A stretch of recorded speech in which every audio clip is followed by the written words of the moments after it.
ఈరోజు తెలుగు రాష్ట్రాల్లో మాత్రమే కాదు, భారతదేశ యావత్తు కూడా ఒక రకమైనటువంటి క్రైస్తవ వ్యతిరేకత మనకు కనిపిస్తుంది. అండ్ ఆర్కెస్ట్రేటెడ్ కావాలనే ఒక వ్యూహం, ఒక ప్రణాళికాబద్ధంగా క్రైస్తవ వ్యతిరేకతను భారతదేశంలో పెంచి పోషిస్తూ ఉన్నట్లుగా మనకు కనిపిస్తుంది. సో క్రైస్తవులముగా, నిజమైన మానవ సమాజముగా, నిజమైన మానవతకు మాదిరి చూపించే వాళ్ళంగా మనం ఎలా సిద్ధపడాలి, ఏ విషయాల్లో సిద్ధపాటులో మనం ఉండాలి, ఈ విషయాన్ని మీ ముందు తీసుకొని రావటమే ఈరోజు మొదటి సెషన్లో నేను చేస్తున్నటువంటి ఈ చిన్న ప్రయత్నం. ఈ ప్రయత్నంలో దేవుని వాక్యంలో నుంచి మనం ఏ విధంగా ప్రిపేర్డ్గా ఉండాలి అన్న విషయాన్ని మీకు తెలియజేసే ప్రయత్నం చేస్తాను. అయితే మీకు తెలియదు అని కాదు నా ఉద్దేశం, మీకు తెలియదు కాబట్టి నేను చెప్తాను మీరు వినండి అన్నది నా ఉద్దేశం కాదు. కానీ కలిసి కొన్ని విషయాలు మనం చర్చించుకుంటే, మళ్ళీ ఒకసారి మనకు ఆల్రెడీ తెలిసిన విషయాలనే నెమరు వేస్తే మనం ఇంకొంచెం స్పష్టంగా మనం చెప్పాలనుకుంటున్న సందేశాన్ని, మన జీవన విధానాన్ని, మనం ఎందుకు, మన హోప్ ఏమిటి, ఆ నిరీక్షణను ప్రజల ముందుకు తీసుకెళ్లేందుకు ఇంకొంచెం బెటర్గా పనిచేయగలుగుతాం.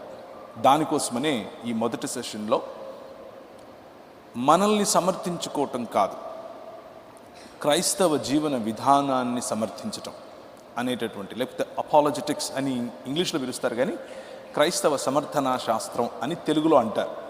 పేరు ఏదైనా చేయాలనుకున్నటువంటి పని అదే. సో ఇంతకు దేవుడికి ఇది అవసరమా? దేవుడు మనలను ఎప్పుడైనా సరే మీరు నన్ను సమర్థించండి అని చెప్పాడా? సమర్థించే వారి అవసరత ఉందా అని గనక ఆలోచిస్తే, దేవుడు అలా చేయమని చెప్పాడు అని దేవుని వాక్యం చెబుతుంది. దేవునికి కాదు, కానీ దేవుడు నేర్పినటువంటి, ఇచ్చినటువంటి బోధ, మనకున్నటువంటి దృక్పథం, మనకున్నటువంటి ప్రపంచ దృక్పథాన్ని ప్రజల ముందు స్పష్టంగా ఉంచాలని, స్పష్టంగా ఉంచటం మాత్రమే కాదు, ఎవరైనా ప్రశ్నిస్తే దానికి సరైనటువంటి, సూటైనటువంటి అణకువతో మనల్ని మనం తగ్గించుకుంటూ సమాధానం చెప్పటం అన్నది దేవుని వాక్యం ఇస్తున్నటువంటి ఆజ్ఞ. ఆ ఆజ్ఞ ఉంది కాబట్టి మనం కేవలం నోరు పారేసుకుని ఇటు అటు అరవటం కాదు, కేవలం మనకు ఎదురొచ్చిన వాళ్ళు, అడ్డొచ్చిన ప్రతి ఒక్కరిని మనం ఇష్టం వచ్చినట్టు మాట్లాడాలి అనేది కాదు, ఆర్గ్యుమెంట్స్లోకి వెళ్ళటం కాదు, మనిషిని గెలుచుకోవటం కోసం సరైన రీజన్ చెప్పటం, సరైన రీజనింగ్తో ప్రజలను ఆకట్టుకోవటం, ఈ పనినే మనం చేయాలి. నేను నా ప్రజెంటేషన్ మీకు కనిపిస్తుందని అనుకుంటున్నాను. కనిపిస్తుందా? Right, thank you. సో దేవుణ్ణి సమర్థించే అవసరత లేదు మనిషి నుంచి, కానీ మనిషికి, మనకు, సంఘానికి దేవుడు ఇచ్చినటువంటి ఆజ్ఞ ఏమిటి అని అంటే, ఆయన మార్గాన్ని, ఆయన దృక్పథాన్ని ప్రజల మధ్యకు తీసుకుని వెళ్ళినప్పుడు, ప్రజలు ప్రశ్నించినప్పుడు సరైన పద్ధతిలో సమాధానం చెప్పాలి. అలా చెప్పటానికి మనం సిద్ధపడాలి. ఇక్కడ వాడబడినటువంటి పదం బైబిల్ గ్రంథంలో అపలోగియా అన్న పదం. అపలోగియా అనంటే టు గివ్ రీజన్, కారణం చెప్పటం, హేతువు చూపించటం. మన దేవుడు హేతువు ఇచ్చే దేవుడు, హేతువు ఇవ్వమని చెప్పే దేవుడు. గుడ్డిగా నమ్మండి అని చెప్పే దేవుడు మన దేవుడు కాదు. ఈరోజు ఈ ఉదయం యువకులు, యువతులు చాలామంది మనందరం కూడా ప్రిపేర్డ్గా ఉండాలి అని దేవుని వాక్యం చెప్తోంది. దేవుని వాక్యంలో నుండే ప్రిపేర్ అవ్వాలి. దేవుని వాక్యం మనకు ఒక ఫౌండేషన్ లాగా ఉండాలి, గట్టిగా మనం దాని మీద నిలబడగలగాలి. అందుకనే మనం దేవుని వాక్యంలో నుంచే అసలు ఎందుకు మనం ఇలా ప్రిపేర్ అవ్వాలి అని చెప్పటం కోసం మొదటి పేతురు పత్రిక తీయండి. మొదటి పేతురు 3వ అధ్యాయం 15-16 వచనాలు. మొదటి పేతురు 3వ అధ్యాయం 15-16 వచనాలు. నిర్మలమైన మనస్సాక్షి కలిగిన వారై మీలో ఉన్న నిరీక్షణను గూర్చి మిమ్మను హేతువు అడుగు ప్రతివానికిని హేతువు అడుగుతారు. హేతువు అడిగేవారు ఉంటారు. హేతువు అడిగితే నాకు తెలీదు, ఇది నా నమ్మకం అని చెప్పి వెళ్ళిపోవటం ఒక పద్ధతి. కానీ అడిగిన ప్రతి వారికి చెప్పమని దేవుని వాక్యం చెబుతోంది. హేతువు అడుగు ప్రతి వానికిని సాత్వికముతోను భయముతోను సమాధానము చెప్పుటకు ఎల్లప్పుడూ సిద్ధముగా ఉండి మీ హృదయముల యందు క్రీస్తును ప్రభువుగా ప్రతిష్ఠించుడి. అప్పుడు మీరు దేని విషయమై దుర్మార్గులను దూషింపబడుదురో దాని విషయమై క్రీస్తునందున్న మీ సత్ప్రవర్తన మీద అపనింద వేయువారు సిగ్గుపడతారు. చాలామంది ఈరోజు క్రీస్తు యొక్క అనుచరులను అపనిందల పాలు లేకపోతే అభాండాలు వేయటం, క్రీస్తును 3 మేకులు పీక్కోలేని వాడని, శవమని, మనం చెబుతున్నది శవవార్త అని, ఇది సువార్త కాదు శవవార్త అంటారు. కొందరు మనల్ని రైస్ క్రిస్టియన్స్ అంటారు, ఇంకొందరు జాకెట్ క్రైస్తవులు అంటారు, ఇంకొందరు వేరు పదాలతో వేరు రకాలుగా మనల్ని పిలుస్తారు. పిలవటానికి గల కారణం మీకు తెలుసు. అప్పుడప్పుడు క్రైస్తవ సమాజం నుంచి కూడా ఇవ్వాల్సినటువంటి బెస్ట్ ఎగ్జాంపుల్స్ రావు, కాబట్టి వాళ్ళని చూసి అలా అంటారు. కానీ దేవుని వాక్యం ఏం చెప్తుంది అనంటే, శ్రేష్టమైనటువంటి ఈ మార్గం, నిజమైన మానవత అనేటటువంటి ఈ మార్గం, ఆ మార్గానికి మనకున్నటువంటి నిరీక్షణ, ఆ నిరీక్షణకు హేతువు ఇవ్వాలి. హేతువు అడిగినప్పుడు చెప్పాలి, దానికి సరైన ప్రిపరేషన్ ఉండాలి. మనం నడుస్తున్నటువంటి ఈ మార్గం ఇదొక మతం కాదు. క్రీస్తు ప్రభువుగా ప్రతిష్ఠించుకోవటం అనంటే, క్రీస్తు అన్న పదం నా పదం తర్వాత నా పేరు తర్వాత నాకు ఏ విధంగా అయితే ఇంటి పేరుందో, అలా జీసస్ అన్న పేరుకు క్రైస్ట్ అనేది ఇంటి పేరు అని అమెరికాలో 48 మంది పిల్లలు ఓటేశారట. 100 మందిని అడిగితే 48 మందికి పైగా క్రైస్ట్ బహుశా ఆయన ఇంటి పేరేమో అని చెప్పారట. ఇలాగే ఉంటుంది మన క్రైస్తవ సంఘాల్లో. సరైన సిద్ధపాటు, సరైన ఆలోచన పిల్లలకు లేకపోతే. సో యువతులు మీరు తెలుసుకోవాల్సినటువంటి, మీకు ఆల్రెడీ తెలిసిన మళ్ళీ గుర్తుంచుకోవాల్సినటువంటి విషయం, క్రీస్తు అనంటే అభిషిక్తుడు. దేనికి అభిషేకం చేయబడ్డాడు అనంటే రాజ్యమును స్థాపించటానికి, దేవుని రాజ్యమును ఈ భూమి మీద కట్టటానికి, దేవుణ్ణి మళ్ళీ మనుష్యుల మధ్యలోనికి ఒక టెంట్గా, కృపాసత్య సంపూర్ణుడిగా డేరా వేయటానికి, ఆ క్రీస్తును మనం మన హృదయాల్లో ముందు ప్రభువుగా ప్రతిష్ఠించుకోవాలి. మత నాయకుడిగా కాదు, మతం స్థాపించిన వ్యక్తిగా కాదు, కేవలం భక్తి శ్రద్ధలు చూపించే దేవుడుగా మాత్రమే కాదు. ఆ దేవుడు రాజు. ఆ రాజుకు ఉన్నటువంటి నియమాలు, ఆ నియమాలను హృదయంలో పటిష్టంగా ప్రతిష్ఠించుకోవాలి. మతం కాదు, ఇది మార్గం. భక్తి మాత్రమే కాదు, బాధ్యతతో కూడిన జీవన విధానం. నమ్మకం మాత్రమే కాదు, నమ్మకత్వం. ఇంగ్లీష్లో అలీజెన్స్ అన్న పదం వాడతారు. Faith is allegiance to Christ. క్రీస్తు అనేటటువంటి రాజుకు మీ హృదయాలలో అలీజెన్స్ ఉండాలి, నమ్మకత్వం ఉండాలి. చెప్పిన పనిని, ఇచ్చిన ప్రాజెక్టును సంపూర్ణంగా కంప్లీట్ చేయగలిగినటువంటి, మీ పైన దేవుడు నమ్మగలిగినటువంటి, మీకు ఏదైనా పనిని ఎంట్రస్ట్ చేయగలిగినటువంటి నమ్మకత్వం కలిగి ఉండాలి. దాన్నే క్రీస్తును ప్రభువుగా మన హృదయాల్లో ప్రతిష్ఠించుకోవడం అని అంటారు. అడిగేవాళ్ళు, హేతువు అడుగువారు రాజకీయ పరంగా అడుగుతారు, శాస్త్రీయ పరంగా అంటే సైంటిఫిక్గా అడుగుతారు, అలాగే భక్తి భావనలు, భావజాలాలను మనసులో ఉంచుకొని అడుగుతారు. ఆ భావజాలాలను మనం అర్థం చేసుకోవాలి. ఆ భావజాలాన్ని అర్థం చేసుకున్నప్పుడు మన భావజాలాన్ని ప్రజలకు చెప్పగలుగుతాం. అలాగే ప్రపంచ దృక్పథాలు, జీవన విధానాలు, వేరువేరుగా ఉన్నటువంటి సంస్కృతులు, ఆ సంస్కృతులలో నుండి ప్రశ్నలు వస్తాయి. ప్రశ్నలు వచ్చినప్పుడు మనం దేవుని వాక్యము అనేటటువంటి దృక్పథంలో మనం సమాధానం చెప్పాలి. ఆ సమాధానం చెప్పటం కోసం సిద్ధపడాలి. సిద్ధపాటు అన్నది చాలా ఇంపార్టెంట్. ఈ రోజుల్లో మీరు గనక యూట్యూబ్ వగైరాలు చూస్తే, ఫేస్బుక్, ఇన్స్టా వగైరాలు చూస్తే, సిద్ధపాటు లేకుండా ఏదో చెప్పటానికి, ఏదో అలా దాటివేయటానికి, లేకపోతే తెలియనిది తెలిసినట్లుగా చెప్పటానికి చేసే ప్రయత్నాలు ఎక్కువ కనిపిస్తాయి. కానీ జాగ్రత్తగా సిద్ధపడితే, కొంతమంది ఏమంటారు అని అంటే, సిద్ధపాటు ఏంటండి, మాకు పరిశుద్ధాత్ముడు ఉన్నాడు, పరిశుద్ధాత్ముడు చెప్తాడు అని అనుకుంటారు. కానీ ప్రియమైనటువంటి young people, Holy Spirit, the power of Holy Spirit, the presence of Holy Spirit is very, very important. But the power and the presence of the Holy Spirit will inspire you to prepare, not to be prepared less.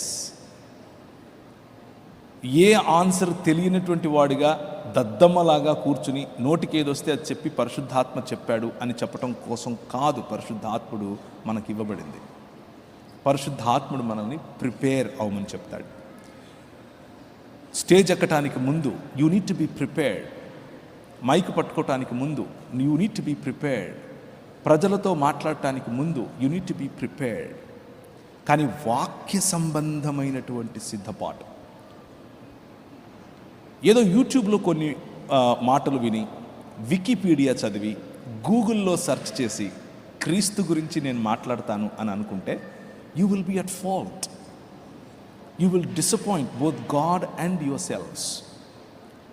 వికీపీడియాలు, యూట్యూబ్లు, Google సెర్చ్లు, chat జీపీటీలు కాదు, వాక్యం, దేవుని వాక్యంలో మీ వేళ్ళూరాలి. దేవుని వాక్యంలో స్థిరంగా మీరు నేర్చుకోవాలి. ప్రార్థనతో కూడిన సిద్ధపాటు, ఎల్లప్పుడూ సిద్ధంగా ఉండటం. అన్నీ తెలిసి ఉండాలి అని నేను చెప్పట్లేదు, తెలిసిన కొద్దిగా అయినా సరే కాన్ఫిడెంట్గా తెలిసి ఉండాలి, కాన్ఫిడెంట్గా నేర్చుకోవాలి, కాన్ఫిడెంట్గా ప్రజలతో మాట్లాడగలగాలి. ఇలా సిద్ధపాటు కలిగి ఉండటాన్ని అపాలజెటిక్స్ అని పిలుస్తారు. సో ద ఫస్ట్ సెషన్, ఈ ఫస్ట్ సెషన్ నాకున్న నా ప్రైమరీ ఫోకస్ ఏంటంటే, మీరు అపాలజెటిక్స్ అన్నది అదేదో గ్రీకు తత్వశాస్త్రమో లేకపోతే ఇంకేదో అని అనుకుండేరు పొరపాటున. ఇంతకుముందు అపాలజెటిక్స్ అని అంటే కేవలం ఇంగ్లీష్ మాట్లాడేవాళ్ళు, రూమ్లో కూర్చొని 4-5 మాటలు, ఎవరికి సువార్త చెప్పరు, ఏమీ లేదు, కేవలం 4-5 మాటలు ఇంగ్లీష్లో మాట్లాడుకొని వెళ్ళిపోయేవాళ్ళు ఉండేవాళ్ళు. అలా కాదు, తెలుగు భాషలో, మన సంస్కృతిలో, మన దేశంలో, భిన్న మతాల మధ్య మనం కూర్చుని ప్రభు అయిన యేసు క్రీస్తు యొక్క దేవత్వాన్ని, ప్రభు అయిన యేసు క్రీస్తు యొక్క ప్రభుత్వం ధైర్యంగా చేయగలగాలి, అందరి ముందు చేయగలగాలి. సో మన ఉద్దేశం ఏంటి? మన ఉద్దేశం నేను నిలబడుకుని నాకు ఇంత జ్ఞానం ఉంది చూడు అని చూపించుకోవటం కోసం కాదు. మన ఉద్దేశం నేను ఇంత మాటకారిని చూడు అని ప్రజల ముందు చెప్పుకోవడం కోసం కాదు. మన ఉద్దేశం వాదనను గెలవటం కాదు. మన ఉద్దేశం వ్యక్తిని గెలవటం. మన ఉద్దేశం ప్రేమను చాటి చెప్పటం. మన ఉద్దేశం మన రాజు, ఆ రాజుకు తగినటువంటి మాటలను చెప్పటం, ఆ రాజుకు తగినటువంటి హుందాతనంతో క్రీస్తు ప్రేమను చెప్పటం. హుందాతనం మర్చిపోయి లోకల్గా చాలా చిన్న మెదడుతో తప్పుడు భాష మాట్లాడుతూ ఎవరైనా మీతో మాట్లాడితే వాళ్ళకు మళ్ళీ మీరు అలాగే తప్పుడు భాషతో చిన్న మెదడుతో మీరు ఇంటరాక్ట్ అయితే you are not representing your king. మీరు మీ ప్రభువును, మీ రాజును మీరు రిప్రజెంట్ చేయటం లేదు అక్కడ. సరిగ్గా రిప్రజెంట్ చేయాలి. You need to be prepared to do that. సమాజాన్ని తిట్టడం కాదు అపాలజెటిక్స్ అని అంటే, వివిధ మతాలను తిట్టడం కాదు అపాలజెటిక్స్ అని అంటే, క్రీస్తును సరిగ్గా రిప్రజెంట్ చేయటం, ఆయన భావజాలాన్ని సరిగ్గా రిప్రజెంట్ చేయటం, అలాగే మన నిరీక్షణను గూర్చి రిప్రజెంట్ చేయటం.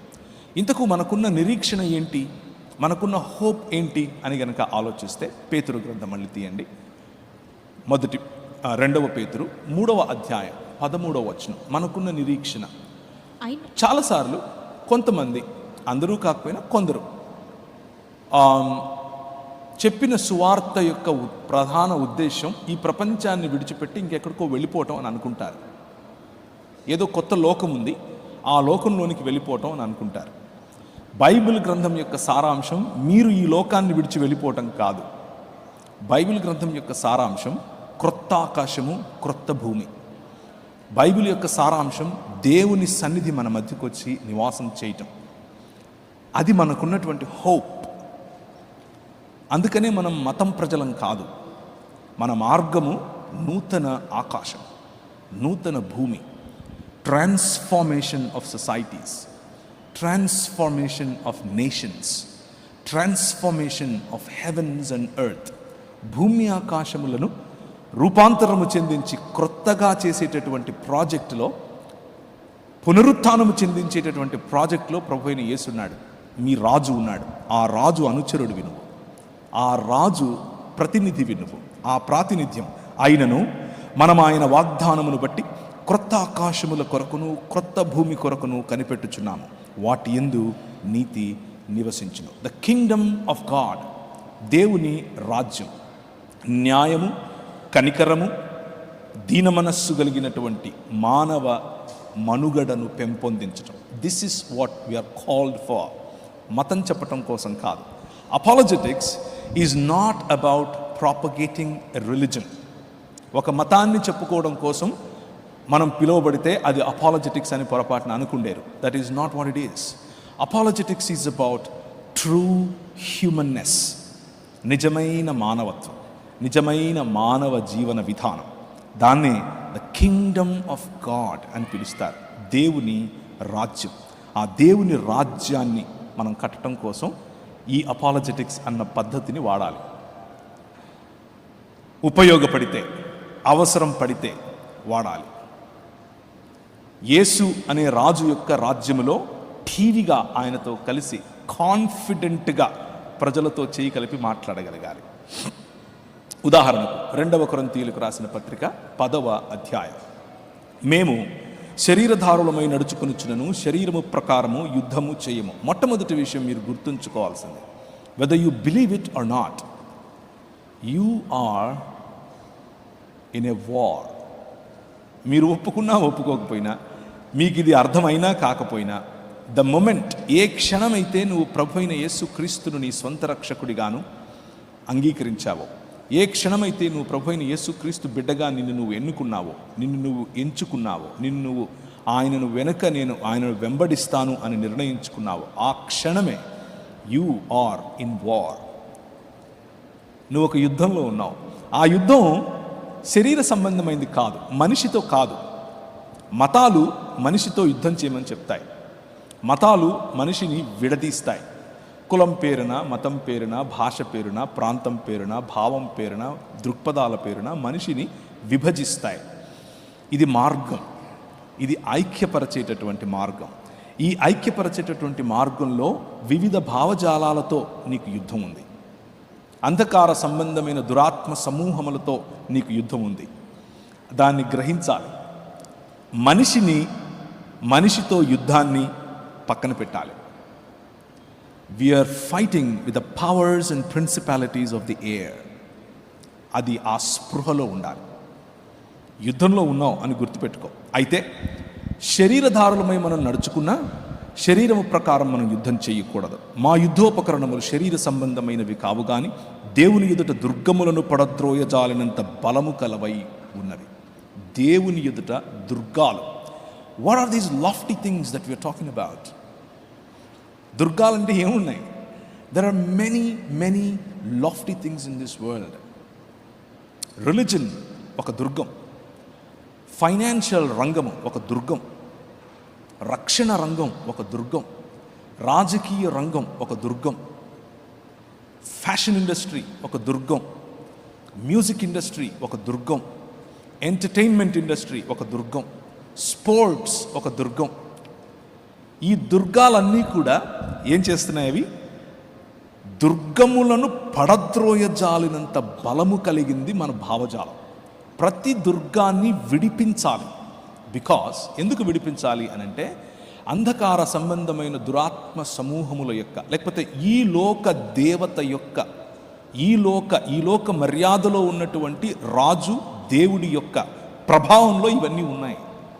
ఆ ప్రభావం నుంచి వీటిని విడిపించాలి. That is what apologetics is. Apologetics అని అంటే నోరేసుకుని వాగటం కాదు. It's about a bigger thought. It's about larger than life అన్నటువంటి ఆలోచన. Thinking about your king every single time. Representing your king in every sphere and walk of your life. ప్రతి ఇండస్ట్రీలో కూర్చున్న వాళ్ళు, గవర్నమెంట్ ఉద్యోగులైతే అక్కడ, ఇంజనీరింగ్ చేస్తే అక్కడ, పోలీసు ఉద్యోగంలో ఉంటే అక్కడ, రక్షణ రంగంలో ఉంటే అక్కడ, టెక్నాలజీలో ఉంటే అక్కడ, మ్యూజిక్లో ఉంటే అక్కడ, ప్రతి చోట కూడా ప్రభు అయిన యేసు క్రీస్తు యొక్క ప్రభుత్వాన్ని చాటి చెప్పాలి. That is where your war is. It is not just religion. నువ్వేదో ఆదివారం వస్తావు, చప్పట్లు కొడతావు, వెళ్ళిపోతాను అని అంటే apologetics is not for you. You belong to a religion and you stay there, that's fine. But if నువ్వు ఈ మతానికి పైగా క్రీస్తు అనే రాజుకు అనుచరుడిగా, క్రీస్తు అనే రాజుకు ప్రతినిధిగా బ్రతకాలి అని అనుకుంటే, మేము వితర్కములను, దేవుని గూర్చిన జ్ఞానమును అడ్డగించు ప్రతి ఆటంకమును పడద్రోసి ప్రతి ఆలోచనకు క్రీస్తుకు లోబడినట్లు చెరపట్టి మీరు సంపూర్ణ విధేయత కనపరుచినప్పుడు సమస్తమైన అవిధేయతకు ప్రతిదండన చేయ సిద్ధపడి ఉన్నాము అని పౌలు అంటున్నాడు కదా. This is the call. సమస్తమైన అవిధేయత, ప్రతి అవిధేయత. It is not just about నువ్వు ప్రార్థన చేయలేదే, నువ్వు బైబిల్ చదువుకోలేదే, నీ బట్టలు చినిగిపోయి ఉన్నాయే, నీ కటింగ్ ఏంటి అలా ఉంది. This is not where our focus should be. Our focus should be on much larger things. Thought processes, philosophies, ideologies. Look at your generation Z. మీ జన్ జీలను చూడండి ఒకసారి, మీ పిల్లల్ని, అంటే 2000 తర్వాత పుట్టిన వాళ్ళని ఒకసారి గమనించండి. ఇప్పుడు జెన్ జీ అయిపోయి జెన్ ఆల్ఫా వచ్చేసింది. అది 2020 నుంచి పుట్టిన వాళ్ళందరూ జెన్ ఆల్ఫా కిందికి లెక్క. ఇప్పుడు మళ్ళీ కొత్తగా నాకు ఒకరు చెప్పారు, జెన్ ఆల్ఫా కూడా అయిపోయిందన్నా బీటా వచ్చింది అంటున్నారు. What ever it is, look at them. వాళ్ళ ఆలోచన చూడండి.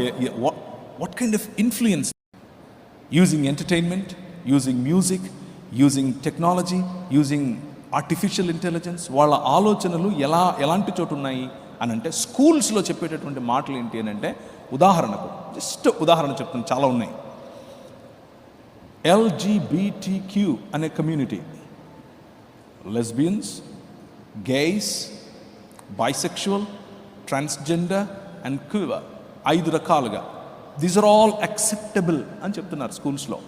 This is all good. This is embracing diversity. మంచి మంచి పదాలు వాడుతున్నారు, పిల్లల మైండ్స్లో ఇవి చెప్తున్నారు. And as a church, as a representative of king who made, స్త్రీనిగాను పురుషునిగాను నరుణ్ణి చేశాడు. ఇదొక భావజాలం. ఈ భావజాలాన్ని రిప్రజెంట్ చేయగలగాలి, ఈ భావజాలాన్ని ప్రజల మధ్యకి తీసుకెళ్ళగలగాలి. That is apologetics. దుర్గములను పడద్రోయజాలినంత బలము, వితర్కములను క్రీస్తు పాదాల దగ్గరికి చెరపట్టి తీసుకుని రాగల బలం నీ మాటల్లో ఉంది. నువ్వు దానికి సంపూర్ణ విధేయత ఈ సమాజములో క్రీస్తు పట్ల వచ్చేంత వరకు నువ్వు సిద్ధపడాలి, సిద్ధపాటు కలిగి ఉండాలి. కొట్లాడటం కాదు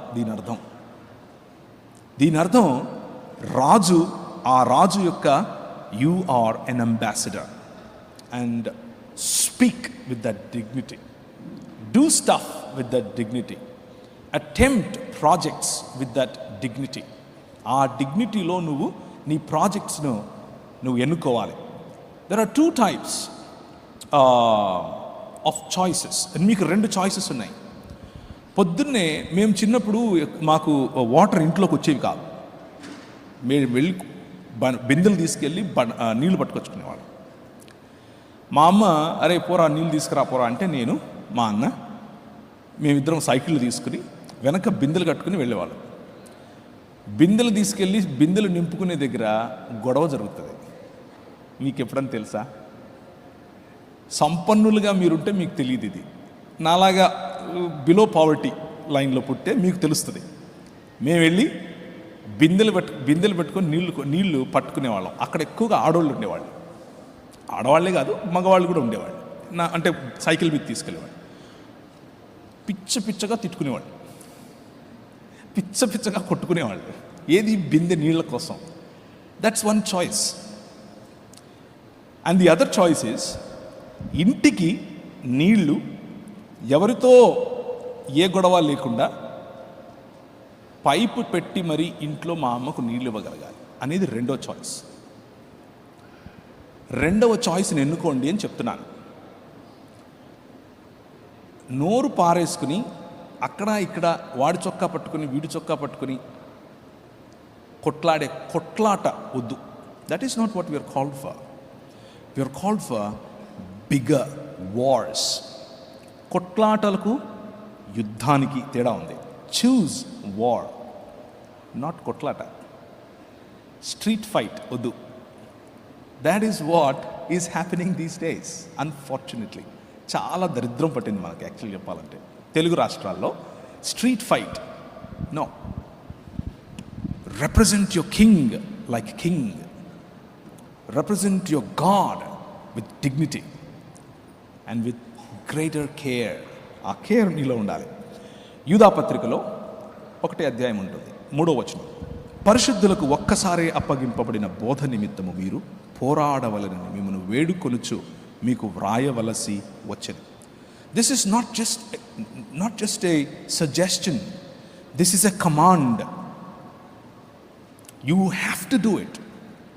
నువ్వు ఉన్నావు యుద్ధంలో, నువ్వు ఒప్పుకున్నా ఒప్పుకోకపోయినా. అండ్ కత్తి తిప్పినా తిప్పకపోయినా నీ ఎదుటివాడు నీ మీద కత్తి తిప్పుతూనే ఉన్నాడు. అది నువ్వు తెలుసుకోవాలి. Defence is good. అండ్ నీ భావజాలాన్ని సమర్థవంతంగా ప్రజల ముందు ఉంచటం చాలా చాలా ముఖ్యమైన commandment. It is not a suggestion but it is a commandment. తీతు పత్రిక 1వ అధ్యాయం 9వ వచనం. తాను హితబోధ విషయమై జనులను హెచ్చరించుటకును ఎదురాడువారు మాట ఖండించుటకును శక్తి గలవాడగునట్లు ఉపదేశమును అనుసరించి నమ్మదగిన బోధను గట్టిగా చేపట్టుకుని వాడై ఉండవలెను. If you want to represent this king, ఈ రాజును గనక నువ్వు ప్రతినిధిగా, ఈ రాజ్యానికి ప్రతినిధిగా నువ్వు తిరుగుతాను అని అనుకుంటే, prepare your selves with this kind of teachings. బోధించటానికి, ఎదురాడి మాట్లాడే వాళ్ళ మాటను ఖండించటానికి సిద్ధపడి ఉండాలి. యు కాంట్ బి లేదు నేను దాన్ని ఏమంటారు, నాకు సిగ్గు, నాకు మొహమాటం, నేను మాట్లాడలేను, నేను చేయలేను అని అంటే యూఆర్ యాక్చువల్లీ నీ రాజును నువ్వు తిరస్కరిస్తున్నట్లు. నీ రాజును తిరస్కరించకుండా నీ రాజు యొక్క భావజాలాన్ని సమర్థవంతంగా ప్రజల ముందుకు తీసుకుని వెళ్ళటం. నువ్వు కొలిచే నీ తండ్రి అయిన దేవుడు, he is a God that asks for reason and he is very apologetic. మొన్న ఎవరో ఒక ఆయన అన్అపాలజెటిక్ అని అన్నాడు. ఆయనకు ఆ పదానికి అర్థం తెలిసినట్లేదు పాపం. ఎందుకు అంటే we all are apologetic. We need to be apologetic. Apologetic. Your God is very apologetic. He asks for reason and he gives you reason. Jesus is very apologetic.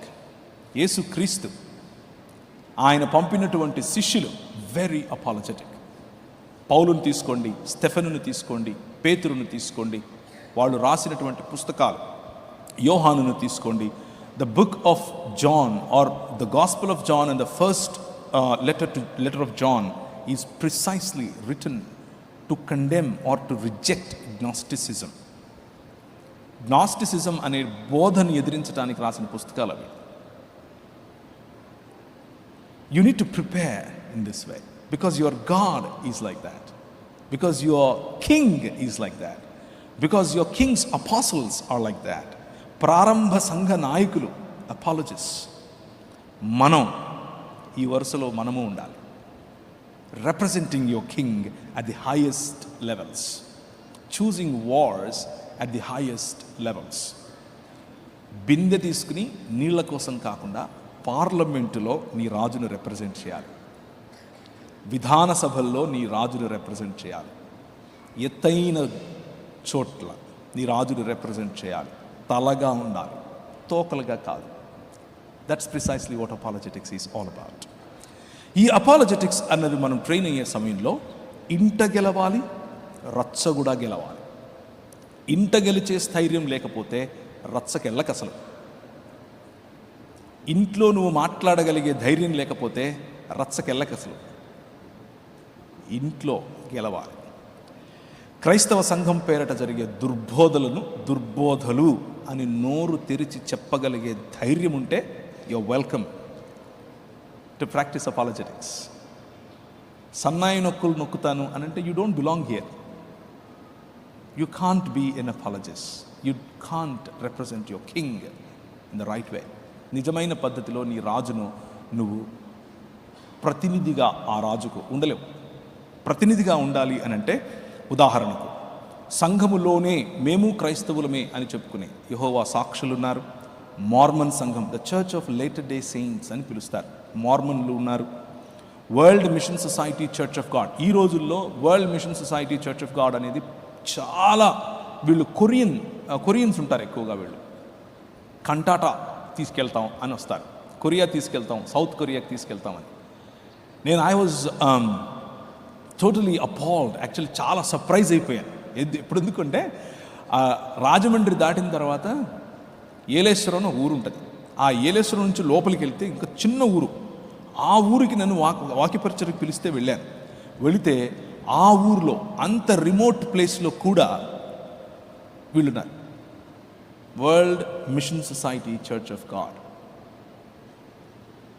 You need to be what they are. మీరు ముందు వాళ్ళు ఎవరు, వాళ్ళు ఏంటి, వాళ్ళ పరిస్థితి ఏంటి, వాళ్ళ సిద్ధాంతం ఏంటి, ఇవి తెలుసుకోగలగాలి. తెలుసుకుని వాక్యానుసారమైనటువంటి డిఫెన్స్ నువ్వు ప్రిపేర్ చేయగలగాలి. వన్నెస్ పెంటికాస్టల్స్ అంతా మనలాగే ఉంటారు, but it is still a problem in the church. You need to understand. ఒకసారి ఇంట ధైర్యంగా నీ రాజుని గురించినటువంటి మాటలు నువ్వు మాట్లాడగలిగితే, ఆ తర్వాత రచ్చలో కూడా, ఆ తర్వాత బయట కూడా ప్రేమతో, ఒద్దికగా, నిన్ను నువ్వు హెచ్చుకు చూపించుకోకుండా, నీ భాషను కంట్రోల్ చేసుకుంటూ, నీ ఇమోషన్స్ను కంట్రోల్ చేసుకుంటూ, వివిధ మతాలతో కూడా, వివిధ మత నాయకులతో కూడా నువ్వు మాట్లాడే అవకాశం ఉంది. అది ఇస్లాం కావచ్చు, హిందుత్వ కావచ్చు, బౌద్ధం కావచ్చు, కమ్యూనిజం కావచ్చు, సోషలిజం కావచ్చు, లేకపోతే న్యూ ఏజ్ మూవ్మెంట్ అయినా కావచ్చు. ఇలాంటివి ఇంకా చాలా చాలా ఇజమ్స్ ఉన్నాయి. ఆ ఇజమ్స్ను మీరు అర్థం చేసుకోవాలి. దానికే సిద్ధపాటు కావాలి. ఈ ఫస్ట్ సెషన్ మీకు ఓన్లీ ఓవర్వ్యూ ఇవ్వటానికి మాత్రమే. సెకండ్ సెషన్లో మీకు ఏమైనా క్వశ్చన్స్ ఉంటే అవి తీసుకుంటాను. ఆ తర్వాత థర్డ్ సెషన్లో కూడా the divinity of Jesus Christ, యేసుక్రీస్తు యొక్క దేవత్వమును గురించి కొంచెం ఉపోద్ఘాతంలాగా చెప్పగలను అంతే. And I can also refer you some books. కొన్ని బుక్స్ కూడా రెఫరెన్స్ కోసం చెప్పగలను, అవి తీసుకోవచ్చు. బట్ ఈ సెషన్స్ మీరు అటెండ్ అయినంత మాత్రాన బయటికి వెళ్ళి తొడలు కొట్టేయకండి, మీసాలు తిప్పేయకండి, జబ్బలు తరకండి, నాకు తెలిసిపోయింది. No, that's not the purpose. ఈ సెషన్స్ కేవలం మీకు రుచి చూపిస్తున్నాయి అంతే. But you need to prepare.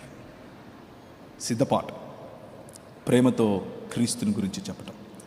So ఈ మతాలలో కూడా వర్గీకరణ ఇలా ఉంటుంది. మొదటిది థీయిస్టిక్ world view are థీయిస్టిక్ ideology.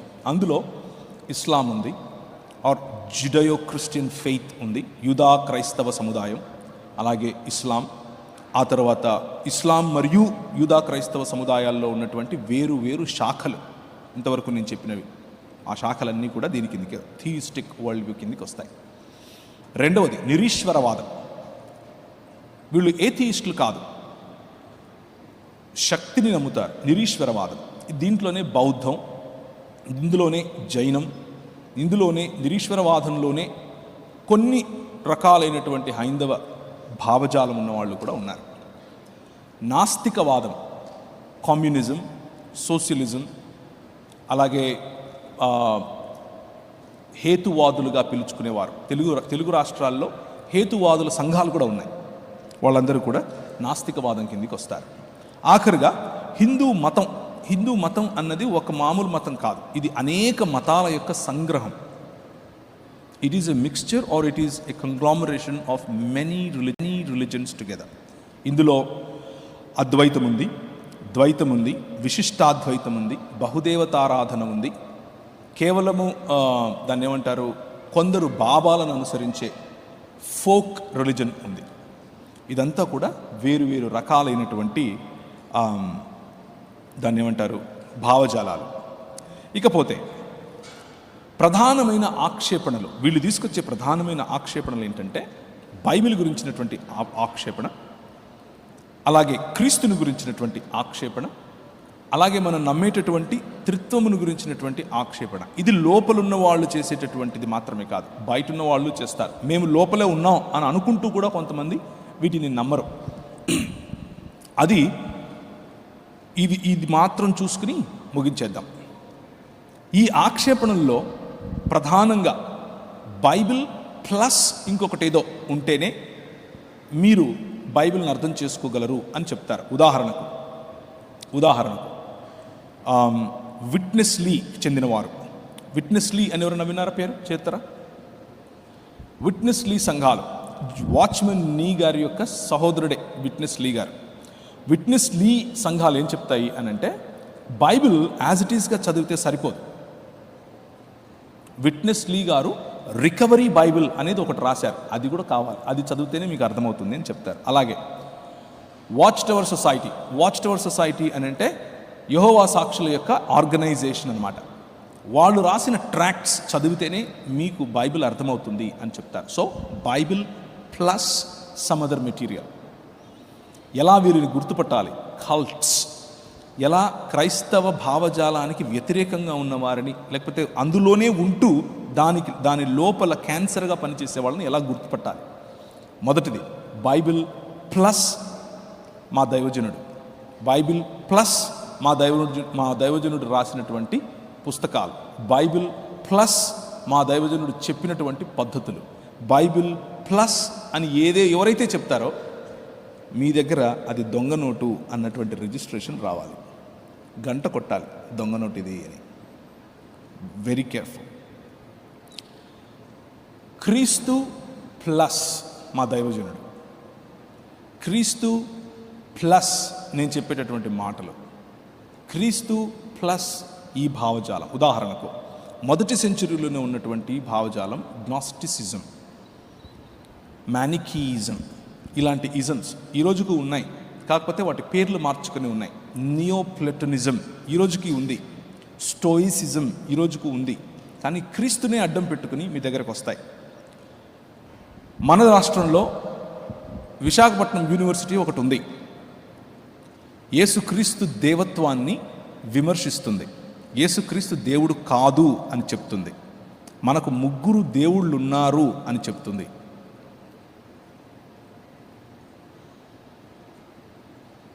This is wrong. మనం అర్థం చేసుకోగలగాలి. క్రీస్తు ప్లస్, క్రీస్తులో ఉన్నటువంటి మానవతను తీసేసేది గ్నాస్టిసిజం, క్రీస్తులో ఉన్న దేవత్వమును తీసేసేది మార్మనిజం, అలాగే జెహోవా విట్నెస్, అలాగే విట్నెస్ లీ వగైరా వగైరా వగైరా. World machine church of God అనేవాళ్ళు క్రీస్తు ప్లస్ కొరియాలో పుట్టిన క్రీస్తు.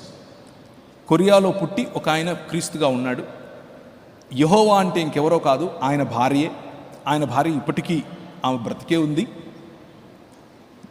జాంగ్ జిల్ ఝా అని పిలుస్తారు ఆమె పేరు. ఆమెను నమ్మితేనే మీకు రక్షణ అని చెప్తూ ఉంటారు. అది వెంటనే చెప్పరు, మీరు కొంచెం లోపలికి వెళ్ళిన తర్వాత మెల్లిమెల్లిగా రివీల్ చేస్తారు. ఇలాంటివి పైనుంచి దిగి వచ్చేటటువంటి యెరూషలేంకి ఎవరో కాదు, కొరియాలో ఉన్నటువంటి మా అమ్మగారు అని చెప్తుంటారు. సో బైబిల్ ప్లస్ అని ఎవరైనా అంటే ఇది దొంగ నోటు అని మీకు తెలియాలి. క్రీస్తు ప్లస్ ఆర్ మైనస్, క్రీస్తులో దేవత్వము 100%, క్రీస్తు 100% నరుడు. ఈ రెండిట్లో ఎక్కడ కాంప్రమైజ్ జరిగినా మీకు ఇది దొంగ నోటు అని తెలియాలి. మూడవదిగా త్రిత్వమును నమ్మకపోవటం. The moment somebody comes to you, ఉదాహరణకు విశాఖపట్నం యూనివర్సిటీ చర్చ్ ఆఫ్ క్రైస్ట్గా పిలువబడేవారు, మార్మన్స్, జెహోవా విట్నెసెస్, ఇస్లాం, ఇవేవి కూడా త్రిత్వమును నమ్మవు. ఇవన్నీ కూడా క్రైస్తవంలో నుంచి వచ్చినవే, క్రీస్తును నమ్ముతున్నాం అని చెప్పేవే. You need to be very very careful. ఎందుకు మనం త్రిత్వమును నమ్మాలి? త్రిత్వమును నమ్మకపోతే, దేవునిలో బహుళత్వాన్ని మనం అర్థం చేసుకోకపోతే మన పరిస్థితి ఎంత దయనీయంగా ఉంటుంది అనంటే, ఒక్క మాట చెప్పి నేను ముగిస్తాను. క్రీస్తు యొక్క దేవత్వం మనం విడిచిపెట్టాల్సి ఉంటుంది. క్రీస్తు యొక్క మానవత మనం విడిచిపెట్టాల్సి ఉంటుంది. బైబిల్లో ఉన్నటువంటి థియాఫనీ, యేసు క్రీస్తు యొక్క పాత నిబంధన నుంచి ఆయన చూపిస్తూ వస్తున్నటువంటి ప్రత్యక్షతలు మనం చించి పారేయాల్సి ఉంటుంది. ఏ సృష్టి లేనప్పుడు, మనిషి లేనప్పుడు, దేవదూతలు లేనప్పుడు, కేవలం దేవుడు మాత్రమే ఉన్నప్పుడు కూడా యోహాను సువార్త, క్షమించండి, 1 యోహాను 4వ అధ్యాయంలో చెప్పినట్లుగా దేవుడు ప్రేమై ఉన్నాడా? ఎస్. సృష్టి లేనప్పుడు ఆయన ప్రేమేనా? ఎస్. ఎవరిని ప్రేమించాడు అని అడిగితే, ఒంటరిగా ఉన్న దేవుడు ఎవరిని ప్రేమిస్తాడు? ఎవరిని ప్రేమించలేడు. ప్రేమించగలిగేటటువంటి క్షమత, ప్రేమించగలిగేటటువంటి ఆ పాసిబిలిటీ బహుళత్వంలో మాత్రమే సాధ్యం. కాబట్టే మనము త్రిత్వ సిద్ధాంతాన్ని నమ్మి తీరుతాం. ప్రకటన సృష్టి జరగక ముందు ఆయన ఎవరికి ఏమని ప్రకటించాడు? ఏం మాట్లాడాడు? ఆయన మూగోడా? నో. కాబట్టే దేవునిలో బహుళత్వం చాలా ఇంపార్టెంట్. అందుకనే మన నమ్మకం తండ్రి, కుమార, పరిశుద్ధాత్ముడు అనేటటువంటి త్రియేక దేవుడిపై నమ్మకం. న్యాయం, ముగ్గురు లేకపోతే అసాధ్యం.